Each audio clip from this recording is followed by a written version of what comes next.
Welcome, everyone, to a Monday morning episode of the Call Sheet Podcast here at the Fans First Sports Network. Kevin Smith with you. Fascinating topic today as the new league year kicks off. The NFL 2026 season officially begins at noon today. The legal tampering period for free agency, that window will open. Signings can become official on Wednesday. And I want to ask a question as we start the show here and kick off the league year. And my question is this: think back to when you got your first real job. The first job that came with a paycheck that actually gave you a little bit of money, maybe a little disposable income. You know, not one of those paychecks that you earned when you were 17 years old and it allowed you to maybe buy a new pair of sneakers and like take your girlfriend to McDonald's. Something significant. What'd you do with it? What'd you do with that first paycheck or even those first few paychecks? Were you a spender? Were you a saver? Did you have one specific purchase in mind, man? When I get my first real paycheck, I'm going to buy this car. For me, it was travel. Because I was a teacher and I had summers off, I spent most years in my 20s when I was single and unattached and had a lot of freedom traveling in the summers, whether it was kind of road trips around the country or specific destinations to meet friends or travel with friends. That's what I wanted to spend my money on. I valued experiences over stuff, over goods. But everybody's different, right? You know, some people say, oh, I'm going to save for a house. Some people are savers. It'll be fascinating to see as we enter the new league year how some of the teams who are flush with cash choose to spend their money in free agency. Is it going to be a buyer's bonanza where people throw just stupid dollars at free agents in hopes of changing the fortunes of their franchises? Will teams invest their money wisely? It's not considered to be a particularly strong free agent crop this year. So will you see teams use their dollars differently? Will they maybe choose to extend some of their existing players, pay their quarterback, right? Reach deals with guys who are on rookie contracts, et cetera. There's a lot of different ways that you can choose to spend your money. You're going to roll it over for a year from now. I mean, you can do that as well. You can hold on to your cash and say, hey, we like the picture more a year from now. Fascinating time to be a general manager. And you know, we call Monday's show Monday Morning GM. And really what we're looking at today is, what are your options in free agency? What does history say about those who spend wildly during free agency? Does that tend to benefit them? So who could be some of the big spenders this year, potentially? What are some of the teams that have the most money under the salary cap? As it stands this morning, the top 5 teams with money to spend: the Las Vegas Raiders, number 1 in the NFL with over $100 million in cap space, about $110 million in cap space. The Raiders, who have the number 1 pick and are poised to select Fernando Mendoza, quarterback out of Indiana, also can be the biggest spenders in free agency. So it'd be very interesting. New head coach Clint Kubiak could be fielding a very different team than the one his predecessor, Pete Carroll, fielded just a year ago. The Tennessee Titans, who had last year's number 1 pick, they have the second most cap space, just shy of $90 million. Washington has $83 million, the Chargers $80 million, and the Jets with about $73 million. And then there's kind of a separation between them. And interestingly, number 6 on the list, the Seattle Seahawks. It isn't often that you see the team that just won the Super Bowl with ample cap space. But the Seahawks head into the 2026 season in really good shape financially. Historically speaking, though, that top five, there are teams on that list who are willing to throw big money at free agents.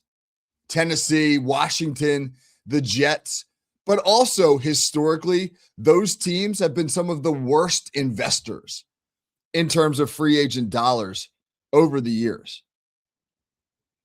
Those are not teams that have been the poster child for wise spending. So we'll see, can they manage their money? Let's look to the last two off seasons to see examples of teams that have done it well and not so much. If you go back 2 years ago, 2024, the teams that made the biggest splashes in free agency in terms of the amount of money they spend and the quality or profile of the players they acquired. Well, the Atlanta Falcons, they gave out one of what is arguably the worst free agent deals of all time when they gave Kirk Cousins $180 million over 4 years. They have since both renegotiated that deal and Cousins will be released today as the new year opens. Obviously, that massive investment did not work out. Houston, they did a lot better. They added Danielle Hunter, the edge rusher from Minnesota. Now, that move worked out. Not so much with Joe Mixon, the running back from Cincinnati. Had a good year in 2024, missed the whole season this past year. In 2025, they're already trying to figure out how to get out of the Mixon contract. Tennessee threw big money at two veteran receivers, Calvin Ridley and DeAndre Hopkins. That has not worked out at all. Pittsburgh didn't throw big money at Russell Wilson. They got a big name. They got Wilson on the cheap because the Broncos were paying his salary. But they did pay big money to linebacker Patrick Queen.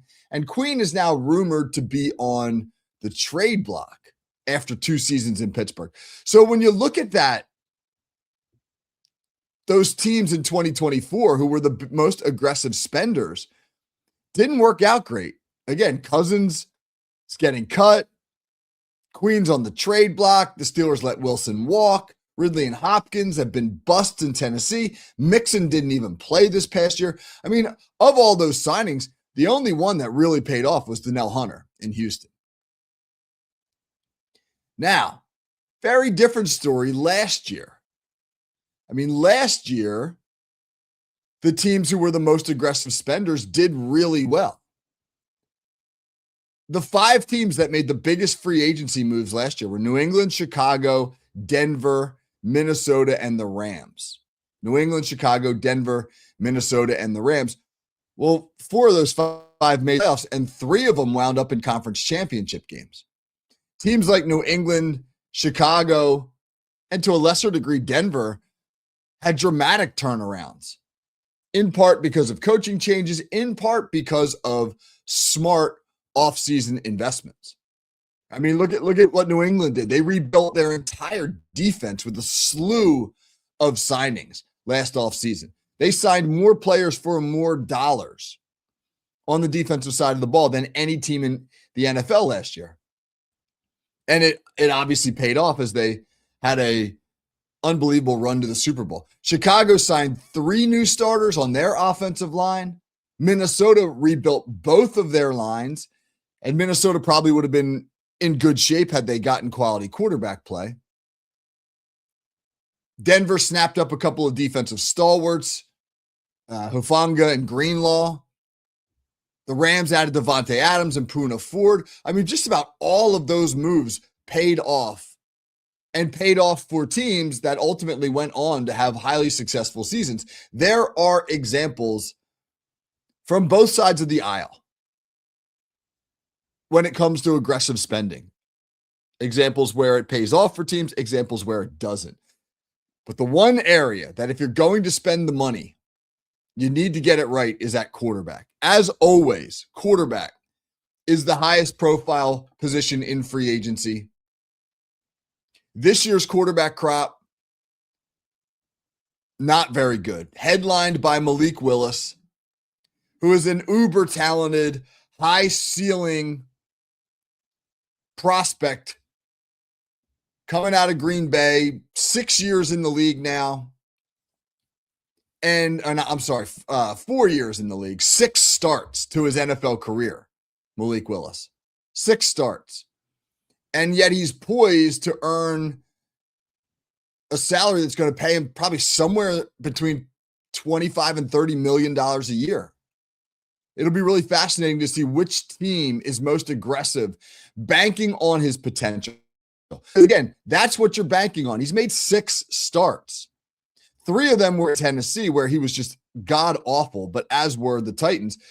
The other 3 were in Green Bay, where he was unbelievable. His completion percentage was over 80%. He put up massive numbers in 2 of those 3 starts in Green Bay.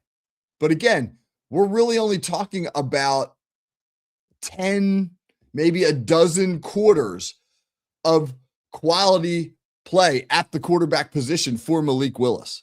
And yet somebody's going to dive in and give him a big payday. And it'll be very interesting to see where that winds up ranking historically among great free agent signings at the quarterback position, because the history isn't favorable to teams that want to throw big money at a quarterback. I mean, when you look at the best quarterback signings in history, we've had a couple of them in recent years. I mean, obviously Sam Darnold worked out wonderfully for both Minnesota and Seattle.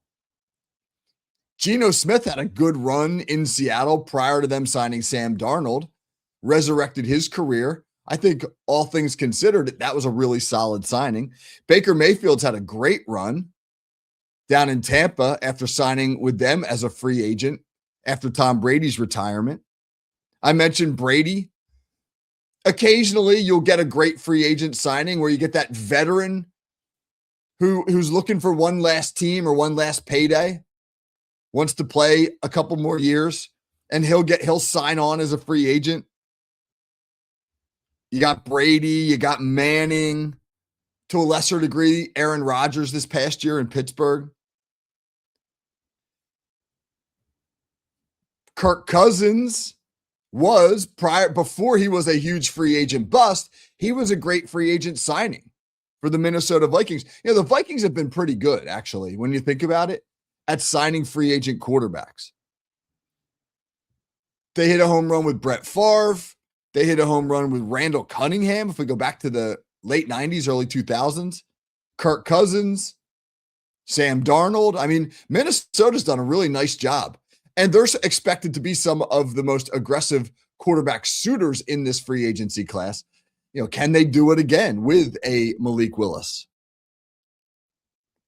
You get, every once in a while, you get like a good game manager who just happened to be signed to the right team. Nick Foles in Philly a few years ago helped them on their Super Bowl run. Brad Johnson in Tampa back in the early 2000s when they had that phenomenal defense. Trent Dilfer with the Ravens, ditto. They had a great defense.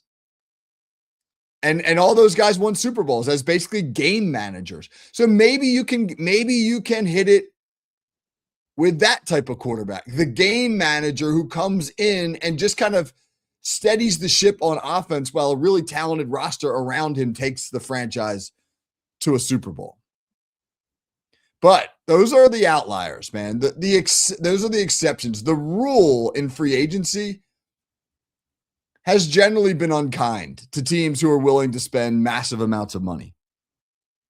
There are far more Matt Flynn's and Brock Osweilers and Sam Bradfords and Case Keenums and Scott Mitchells and Jeff Garcias and Kirk Cousins in Atlanta than there are Baker Mayfield reviving his career in Tampa.